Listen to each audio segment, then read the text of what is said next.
ठीक है हमारा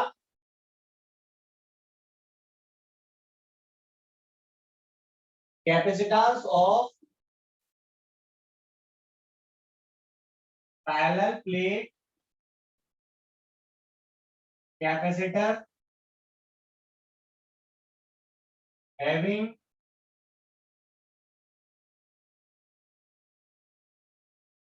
डाइलेक्ट्रिक स्लैब।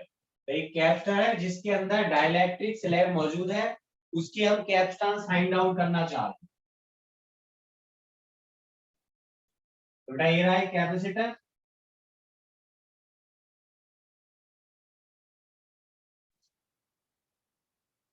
इसकी प्लेट्स के बेटा ऐसे डाइलेक्ट्रिक स्लैब रखी है, थोड़ा मैं ऐसे दिखा दे रहा हूँ 3D में समझ जाना।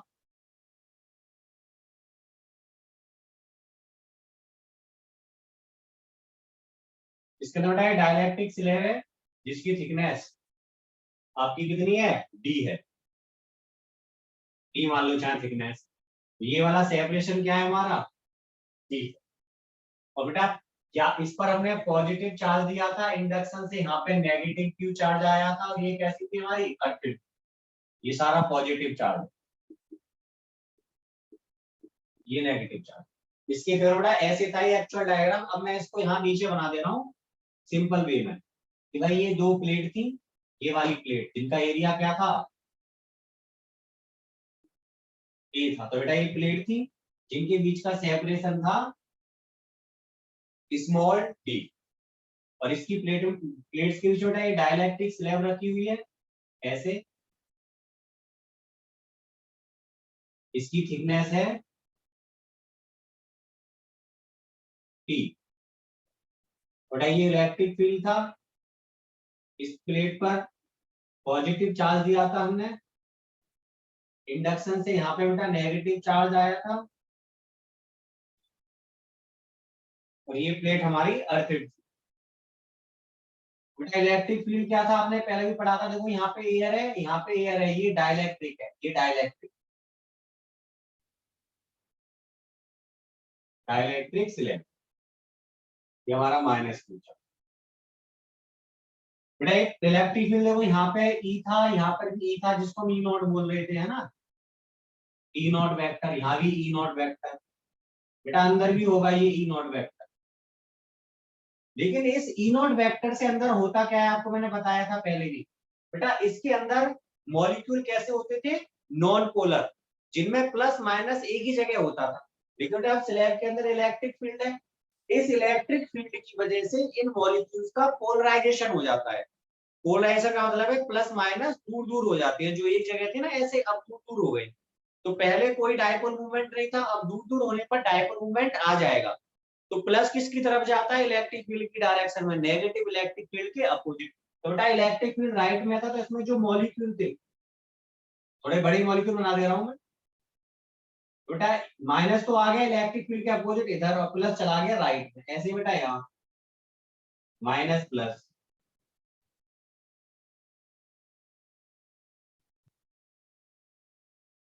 इस तरह से हो गया। ऐसे बेटा बहुत सारे मॉलिक्यूल बीच में भी आए होंगे, बट थोड़ा मैंने थिकनेस कम ली है ना इसकी, तो आपको पता नहीं पड़ पाएगा, फिर ज्यादा मैं कॉम्प्लिकेटेड बना दूंगा। तो देखो ये बीच वाले बेटा प्लस माइनस कट जाएंगे आगे, तो केवल एक तो इसकी साइड में इधर माइनस बचेगा, इधर की तरफ थोड़ा सा प्लस बचा। तो इस वजह से यहाँ तो आ गया थोड़ा सा नेगेटिव चार्ज, और यहाँ गया बेटा थोड़ा सा पॉजिटिव चार्ज। इस माइनस प्लस की वजह से अंदर बेटा एक और नया फील्ड डेवलप हो जाएगा, जिसको हम कहते हैं electric field due to polarisation. तो वो देखो ये बेटा अपोजिट डायरेक्शन, कहां से कहां होता है इलेक्ट्रिक फील्ड, प्लस से माइनस की तरफ इधर। तो ये कौन सा फील्ड आया, ई पी वेक्टर। तो आपने देखा बेटा अंदर दो फील्ड है, एक तो है हमारा ई नॉट वेक्टर जो एक्सटर्नल फील्ड था, उसकी वजह से बेटा पोलराइजेशन हुआ मॉलिक्यूल्स का।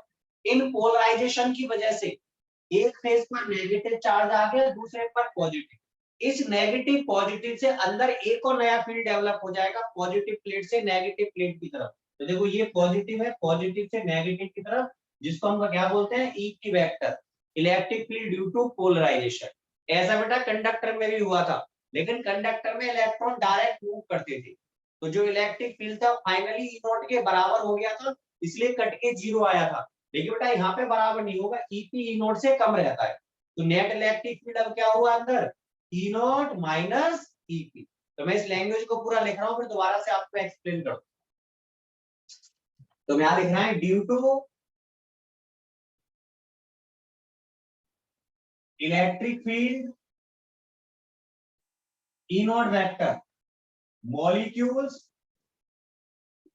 Of dielectric get polarised. कैसे हो जाते हैं बेटा, पोलराइज हो जाते हैं, इनके प्लस माइनस अलग अलग हो जाते हैं, get polarised. So a new electric field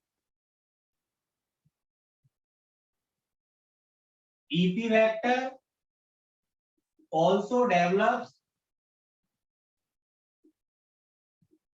in dielectric slab of dielectric constant K। तो बेटा जो डाइलेक्ट्रिक स्लैब है उसका डाइलेक्ट्रिक कांस्टेंट मैंने क्या मान रखा है, K मान रखा है। तो इसके अंदर बेटा एक नया फील्ड डेवलप हो जाता है EP वेक्टर इस E नॉट की वजह से। सो नेट फील्ड क्या हुआ स्लैब में, तो net field in dielectric slab, तो देखो नेट फील्ड हुआ हमारा E equal to E not minus EP, क्योंकि दोनों की बेटा डायरेक्शन अपोजिट है, तो माइनस करने पर रिजल्टेंट मिलेगा। बेटा ये तो ये तरीका रहा। देखो एक और भी जानते हो आप, आपको याद होगा, आपको बेटा पता होगा यहाँ पर कि भाई जब भी हम डाइलेक्ट्रिक स्लैब की बात करते हैं, अगर कोई इलेक्ट्रिक फील्ड डायलेक्ट मतलब किसी मीडियम जहां पर एयर है वहां पे अगर इलेक्ट्रिक फील्ड हमारा बेटा ई नॉट है, तो डाइलेक्ट्रिक में ऑटोमेटिक कितना हो जाता है, वो ई नॉट अपॉन के हो जाता है। तो अगर ई नॉट इलेक्ट्रिक फील्ड एयर में है तो डाइलेक्ट्रिक के अंदर कितना हो जाएगा, ई नॉट अपॉन के। जैसे बेटा फोर्स हो जाता था, बताओ मीडियम में फोर्स कितना होता था, एयर में फोर्स अपॉन के। तो फोर्स कहां से बना था, इलेक्ट्रिक से बना था। तो हम कह रहे हैं भाई कि किसी भी मीडियम में जो फोर्स होता है वो कितना हो जाता है, दो चार्ज के बीच में एफ नॉट अपॉन के, force in air upon dielectric constant बेटा। तो वो क्यों हुआ था, क्योंकि इलेक्ट्रिक फील्ड भी ऐसी हो गया था। तो हमें याद रखना है, अगर एयर में इलेक्ट्रिक फील्ड ई नॉट है तो डाइलेक्ट्रिक के अंदर ई नॉट अपॉन के हो जाता है। देखो यहाँ पे बेटा प्लेट के बीच में है एयर की, यहाँ इलेक्ट्रिक फील्ड कितना है, ई नॉट, तो डाइलेक्ट्रिक के अंदर कितना हो जाएगा, ई नॉट अपॉन के। और आपको बेटा याद रखना है, इस ई नॉट माइनस पी का और ई नॉट अपॉन के का कोई मतलब नहीं है, वो तो मैंने आपको बताया था। ई का मतलब क्या है, रिजल्टेंट का ई नॉट माइनस ईपी। अगर मैं इसकी न्यूमेरिकल वैल्यू की बात करूं तो बेटा न्यूमेरिकल वैल्यू क्या होगी इसकी, एयर में इलेक्ट्रिक फील्ड ई नॉट था, तो डाइलेक्ट्रिक में कितना हो जाएगा, ई नॉट अपॉन के। तो बेटा फिलहाल हमें अभी डाइलेक्ट्रिक के अंदर इलेक्ट्रिक फील्ड पता पड़ा ई नॉट अपॉन के, और बेटा एयर में कितना था इलेक्ट्रिक फील्ड, ई नॉट था। तो आपसे मैं बोलूं, बताओ इन दोनों प्लेट्स के बीच में टोटल कितना पोटेंशियल ड्रॉप होगा, तो हम कैसे निकालेंगे, तो potential difference between plates, potential difference between plates. बेटा प्लेट्स के बीच में कितना पोटेंशियल डिफरेंस आएगा, तो पोटेंशियल डिफरेंस बेटा कहां से कहां तक हुआ है, यहां से यहां तक। इलेक्ट्रिक फील्ड बेटा राइट में था, तो आप जानते हो इलेक्ट्रिक फील्ड की डायरेक्शन में पोटेंशियल कम होता चला जाता है, तो यहाँ बेटा सबसे ज्यादा पोटेंशियल होगा, घटते घटते यहाँ पर कितना हो जाएगा, zero.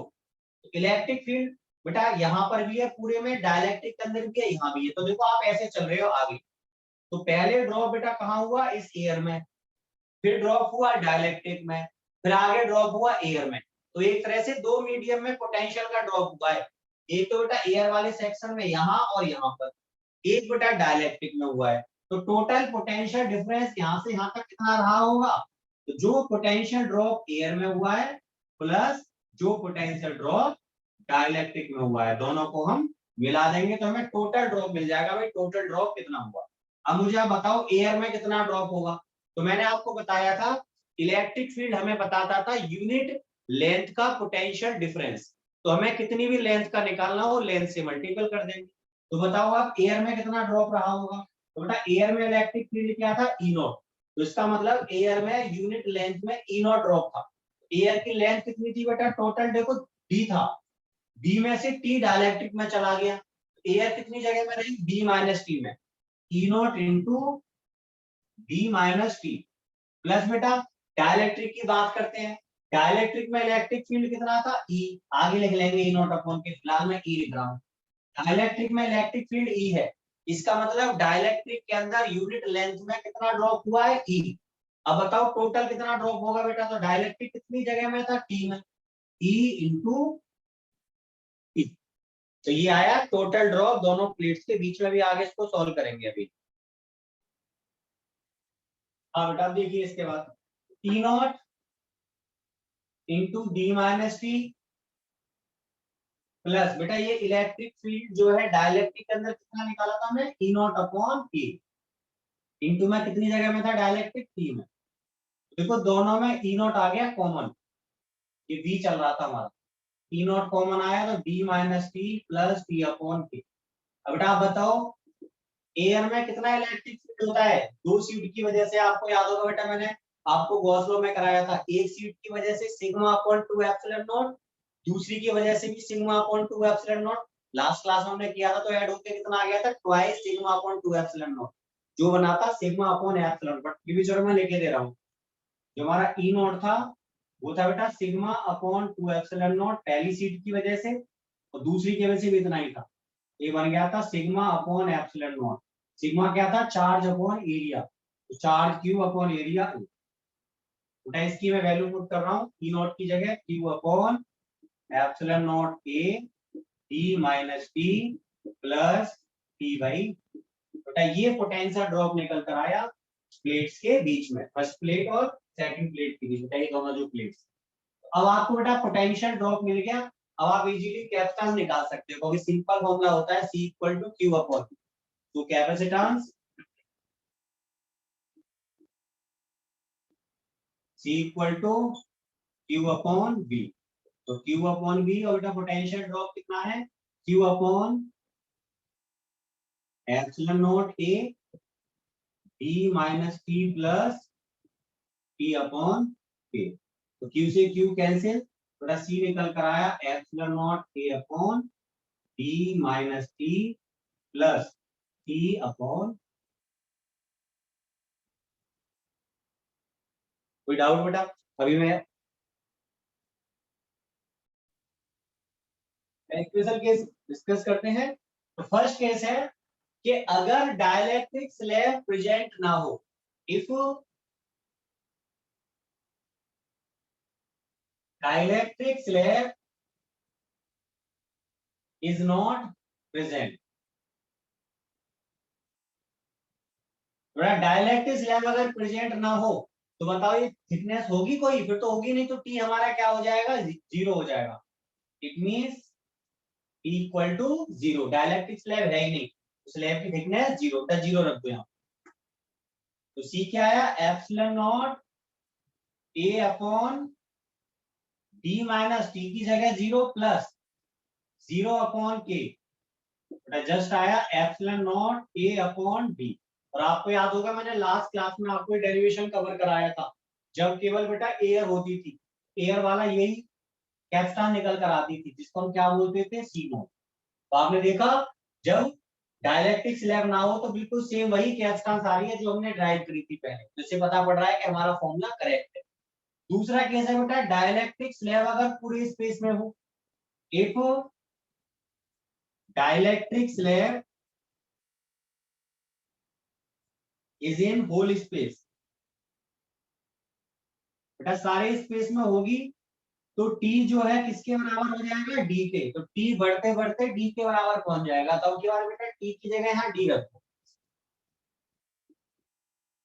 So capacitance C equal to epsilon not A upon D minus D plus T की जगह बेटा डी आ गया, डी अपॉन के,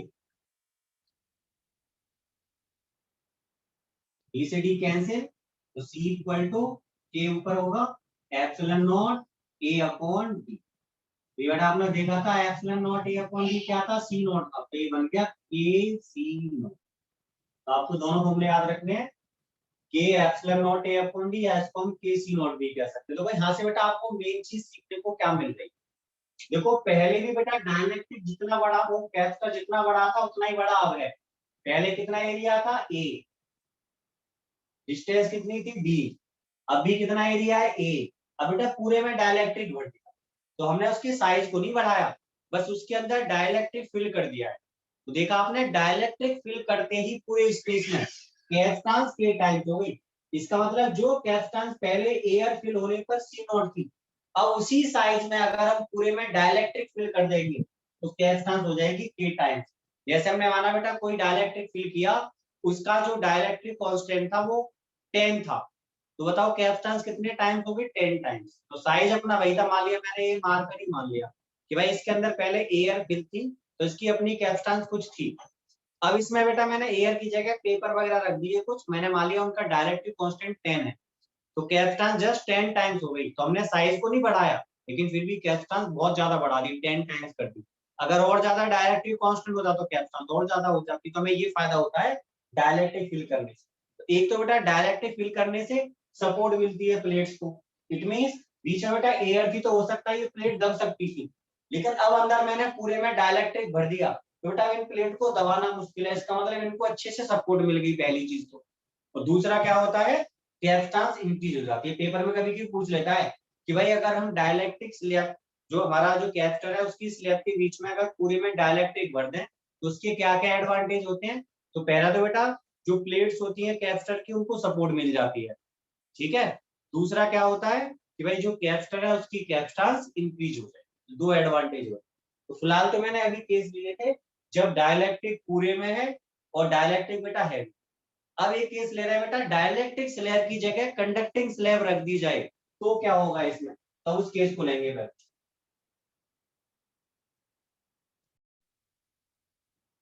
next case C, if conducting slab is placed in place of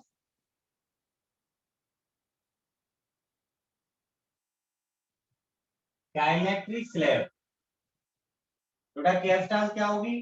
तो आपको याद रखना है कि कंडक्टर के लिए जो के होता है, के फॉर कंडक्टर मैंने आपको पहले भी बताया था, कंडक्टर के लिए के की वैल्यू बेटा इनफाइनाइट होती है और एयर के लिए के की वैल्यू क्या होती है 1 होती है। तो कंडक्टर में बस के की जगह आप इनफाइनाइट रख दो, तो कैपेसिटेंस क्या आएगा C equal to epsilon not A upon उसी फॉर्मूले को बेटा यूज कर रहा हूं मैं, डी माइनस टी थिकनेस ही मान लो बेटा यहाँ पर भी मैं स्लैब की, बस जो हमारी डाइलेक्ट्रिक स्लैब थी अब उसकी जगह कंडक्टिंग स्लैब रख दी है, बाकी सारी चीज सेम है।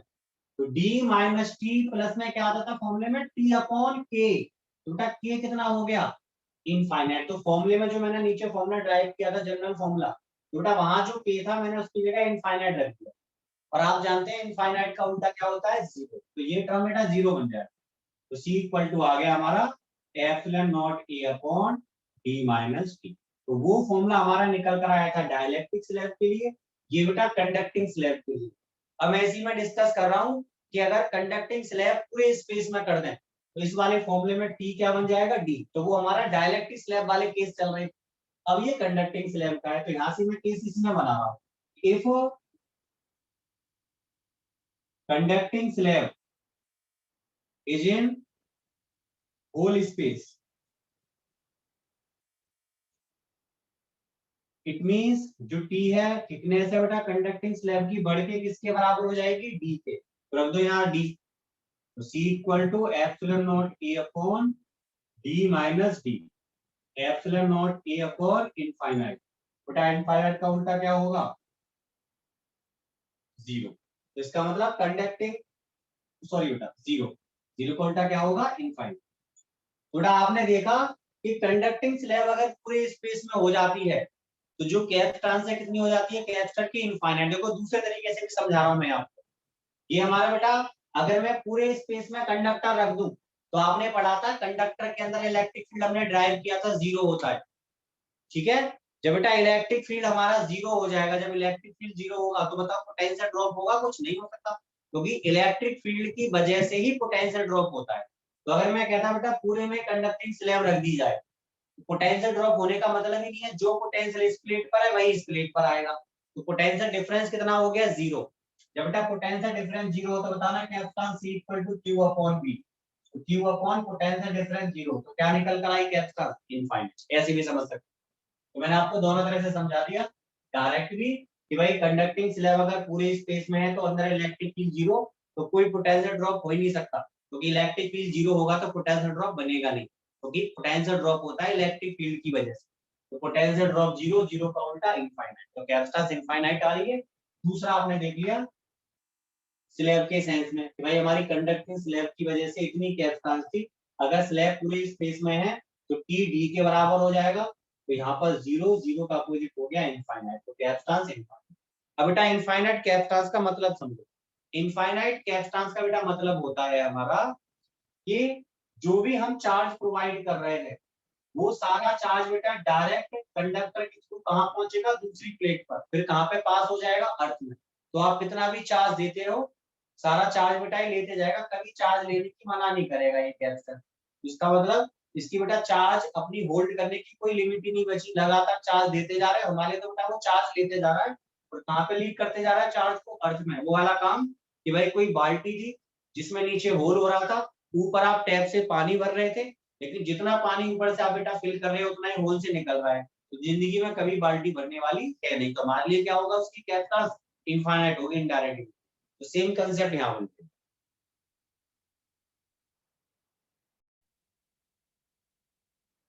अगर कैप्शन में ऐसे दिया है,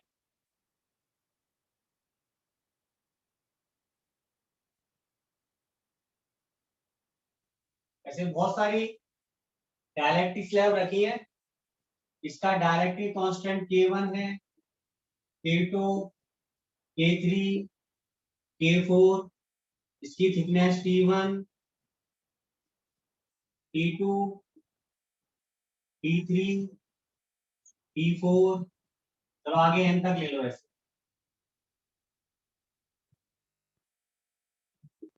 Kn, Kn है टोटल सेपरेशन था हमारा D। ये directive constant K1, K2 and so on Kn।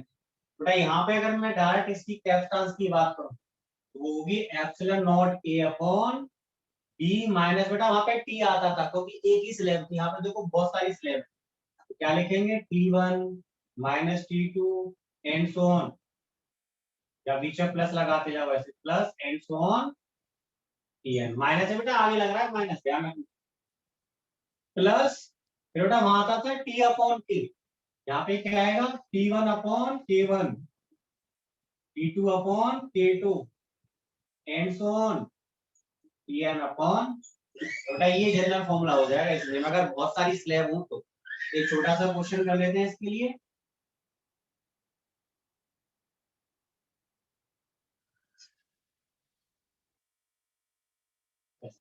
यहाँ पे मान लिया हमने डायलेक्ट्रिक कांस्टेंट 2 है, यहाँ 3, यहाँ 4, यहाँ मान लो 5, सेपरेट बेटा सबका सेम मान लो 2 सेंटीमीटर।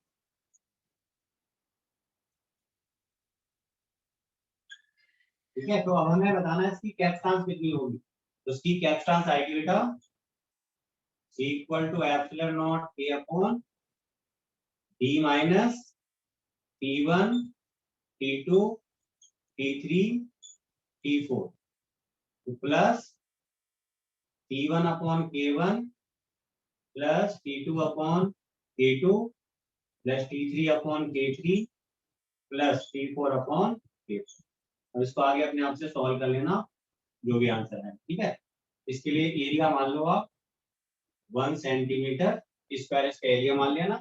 टोटल सेपरेशन आपको बताइए बेटा, यहाँ पे स्टेरोदी में बताने मैं टोटल सेपरेशन देखोगे तो डी कितना आएगा, हमारा डी कंप्लीट आ गया यहाँ पर 8 सेंटीमीटर। ओके बेटा,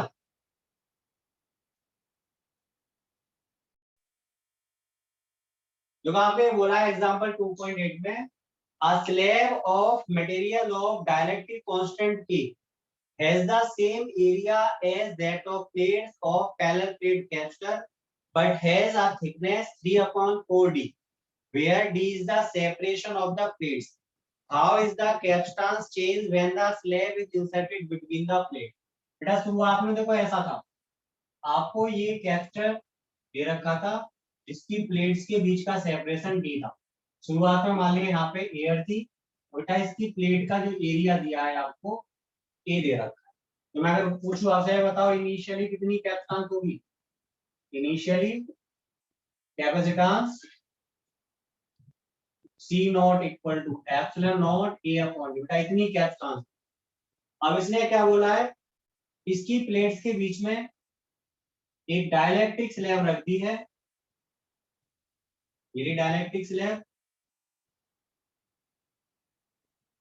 जिसकी थिकनेस बेटा हमें इस क्वेश्चन में दी थी 3/4D। तो इसकी थिकनेस है T equal to 3/4 times of D। तो D क्या था? प्लेट्स के बीच का सेपरेशन।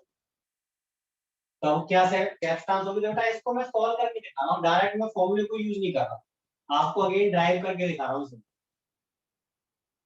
When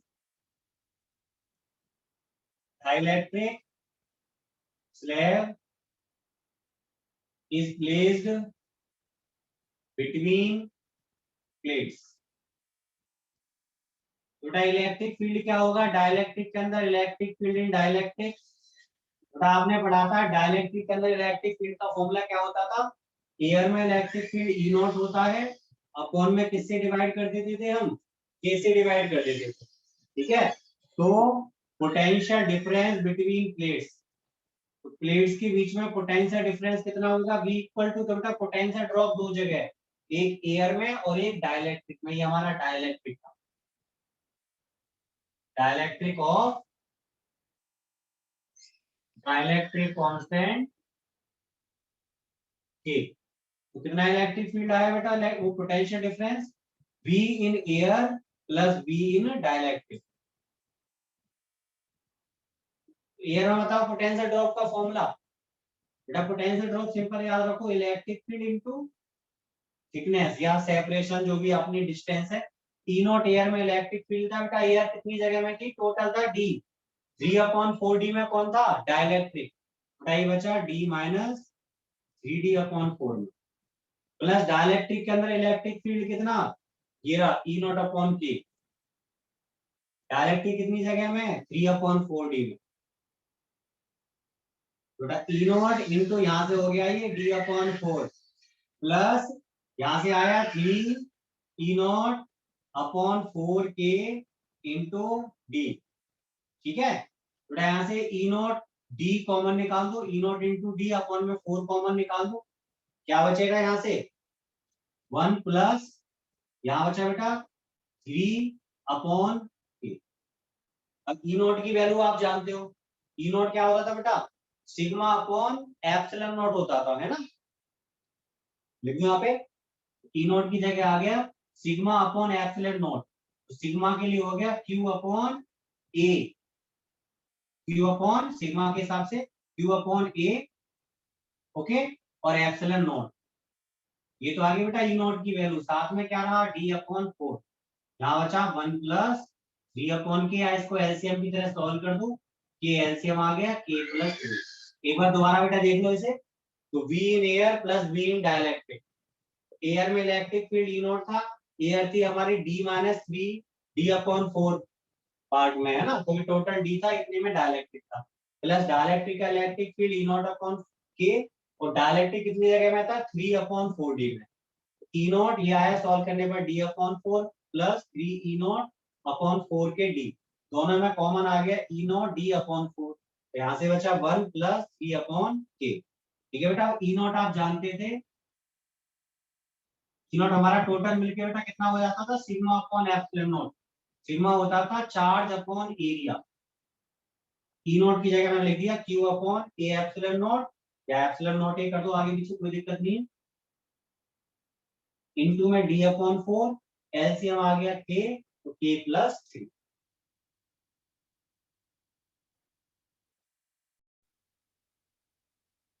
नाउ कैपेसिटेंस,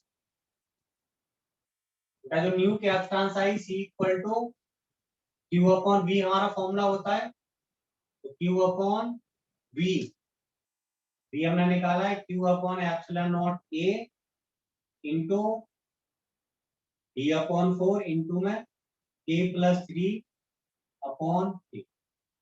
तो देखिए Q से Q कैंसिल हो गया, अब 4 ऊपर पहुंचा, एप्सिलॉन नॉट ए ऊपर, डी बेटा नीचे रहेगा, और उधर से K अपॉन में K+3, है ना, K भी ऊपर पहुंच जाएगा ना पलट कर, K+3 और एप्सिलॉन नॉट ए और अपॉन में डी। आपको पता होगा बेटा ये क्या होता था, C नॉट ही तो था ये, तो 4K upon K+3 C not. इसका मतलब नई कैपेसिटेंस कितनी हो गई, नई कैपेसिटेंस होगी जो पहले कैपेसिटेंस थी C नॉट, उसकी 4K अपॉन K+3। ये बेटा ये कैपेसिटेंस निकल कर,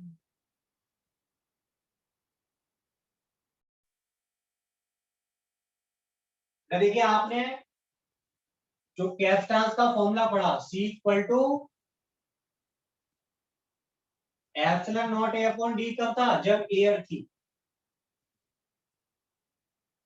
और एयर फील्ड कैपेसिटर। जब बेटा डाइलेक्ट्रिक होता था, तो अगर सारे स्पेस में डाइलेक्ट्रिक फील होता था, ठीक है बेटा, तो इसमें C होगा K epsilon not A upon D.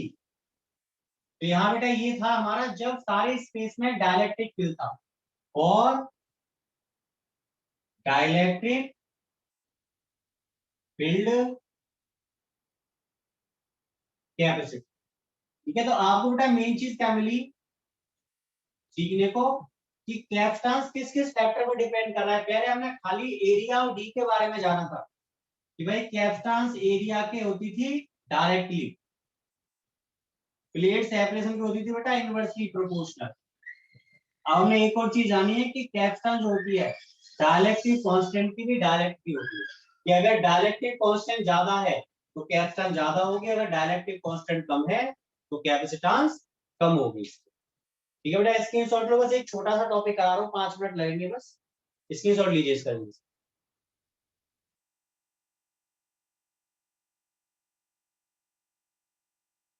Next बेटा हमारा टॉपिक है कि अगर कोई आइसोलेटेड स्फीयर है, आइसोलेटेड कंडक्टर है, स्फेरिकल कंडक्टर, उसकी कैपेसिटेंस क्या होगी, capacitance of an isolated spherical conductor. बेटा ये स्फेरिकल कंडक्टर है, इसकी कैपेसिटेंस निकालनी है, तो मैंने माना बेटा इस पर जो चार्ज है वो है Q, एक प्लेट पे तो चार्ज होता है ना, प्लस Q चार्ज है बेटा। अब आइसोलेटेड का मतलब है इसके आसपास और कोई प्लेट वगैरह कुछ भी नहीं है, अकेला है अपने आप में ही। तो बेटा हम जानते हैं कंडक्टर के पास कितनी प्लेट होती है, 2 प्लेट, तो पक्का इसकी दूसरी प्लेट कहाँ पे सब कुछ करी होगी हमने, इंफिनिटी पर। और बेटा इनफाइनाइट पे जाके पोटेंशियल कितना बचेगा, 0। बताओ ये चार्ज कितना पोटेंशियल भेजेगा इनफाइनाइट पर, कुछ होगा ही नहीं, तो 0 पोटेंशियल होगा इनफाइनाइट। ठीक है, तो इस प्लेट का जो भी पोटेंशियल है बेटा इंफिनिटी पर 0 है, तो इसके और इंफिनिटी वाली प्लेट के बीच में कितना पोटेंशियल डिफरेंस रहेगा, जो इसका खुद का है, मान लिया इसका पोटेंशियल 2 है, इनफाइनाइट पे दूसरी प्लेट है उसका कितना है, 0, तो दोनों में कितना डिफरेंस हो गया, 2 - 0 0 बन गया डायरेक्ट। तो यहाँ पे हमारी बेटा एक प्लेट ये है, दूसरी इंफिनिटी पर, तो मैं मान रहा हूँ यहाँ पर we can assume isolated sphere as capacitor whose second plate is at infinity, okay, at which potential will be 0.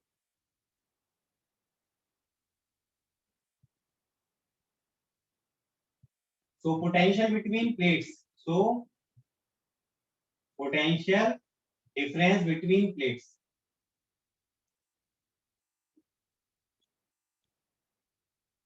कितना डिफरेंस होगा बेटा प्लेट्स के बीच में, जो इसका पोटेंशियल है खुद का, इसकी रेडियस मैंने मान ली भाई इसकी रेडियस r है, तो बताइए इसमें v इक्वल टू पोटेंशियल की बेटा हमें बात करनी है तो हम फॉर्मूला जानते थे v का 1/4 पाई एप्सिलॉन नॉट, इसकी वजह से बेटा कितना पोटेंशियल होगा प्लेट पर, तो 1/4πε0 चार्ज कितना है यहाँ पर Q अपॉन कितनी रेडियस है इसकी R, थोड़ा इतना पोटेंशियल निकल कर आया। तो जो पोटेंशियल इसका है दूसरे पर जीरो पोटेंशियल है बेटा, वही पोटेंशियल डिफरेंस भी कहलाएगा। तो B equal to 1/4πε0 charge Q है अपॉन रेडियस R, हम फॉर्मूला जानते हैं। नाउ कैपेसिटेंस क्या हो जाएगी बेटा इसकी, कैपेसिटेंस C इक्वल टू हम जानते हैं Q अपॉन V। तो Q अपॉन V की value 1/4πε0 Q upon R, Q से Q कैंसिल हो गया, प्लस C आया 4πε0। बेटा इसमें आपको एक चीज याद रखनी है नोट में कि हमारा अर्थ भी क्या है, एक आइसोलेटेड स्फीयर है जिसकी कैपेसिटेंस हम निकालेंगे तो कितनी आएगी, as earth is an isolated sphere, बेटा जिसके लिए हम रेडियस हम जानते थे, रेडियस कितनी होती थी अर्थ की, रेडियस ऑफ अर्थ 6.4 इंटू 10⁻6। तो अगर मैं कैपेसिटेंस की बात करूं now, capacitance of earth, earth की जो कैपेसिटेंस आएगी C equal to 4πε0 radius of earth. बेटा 4πε0 की वैल्यू को हम लिख सकते हैं 1/9 इंटू 10⁻9, क्योंकि 1/4πε0 होता था 9 इंटू 10⁻9, ये उल्टा है उसका जस्ट, तो 1/9 इंटू 10⁻9। अर्थ की रेडियस 6.4 इंटू 10⁻6। बेटा जब इसको सॉल्व करेंगे ना, ये आता है 711 इंटू 10⁻6 फेराड या 711 माइक्रोफेराड। सोचो कितनी बड़ी होती है अर्थ, उसके बावजूद भी उसकी कैपेसिटेंस मात्र 711 माइक्रोफेराड आती। इससे क्या पता पड़ रहा है कि फेराड अपने आप में बेटा बहुत बड़ी यूनिट होती है ना, इसलिए हम ज्यादातर कैपेसिटेंस को किसमें लेते हैं, माइक्रो में। अब आप बोलोगे सर अर्थ तो इतनी बड़ी होती है फिर भी इतनी कैपेसिटेंस कम क्यों है, तो बेटा आपने एक और चीज पढ़ी थी, कैपेसिटेंस का फॉर्मूला एक्चुअल में क्या होता था, epsilon not upon A upon D होता था। वो अलग बात है कि पैरेलल प्लेट कैपेसिटर था, बट कुछ तो रिलेशन रहा ही होगा। तो D क्या होता था, दोनों प्लेट के बीच का सेपरेशन। जितनी बेटा प्लेट पास होंगी उतनी कैपेसिटेंस ज्यादा होगी। लेकिन यहाँ पे बेटा अर्थ भी एक आइसोलेटेड स्फीयर है, उसकी दूसरी प्लेट कहाँ पे हमने एज्यूम करी होगी, इंफिनिटी पर। तो सोचिए डिस्टेंस बहुत ज्यादा हो गई होगी दूसरी प्लेट की पहली प्लेट से, इसलिए बेटा कैपेसिटेंस क्या होती है, बहुत कम निकलती है। तो मैं यहाँ से दो चीज पता पड़ रही है, एक तो फेराड बहुत बड़ी यूनिट होती है कैपेसिटेंस की, इसलिए माइक्रो वगैरह में हम जनरली यूज करते हैं। दूसरा अर्थ की कैपेसिटेंस इतनी कम आने का कारण है कि दूसरी प्लेट कहाँ है बेटा, इंफिनिटी पर हमने एज्यूम कर रखा है।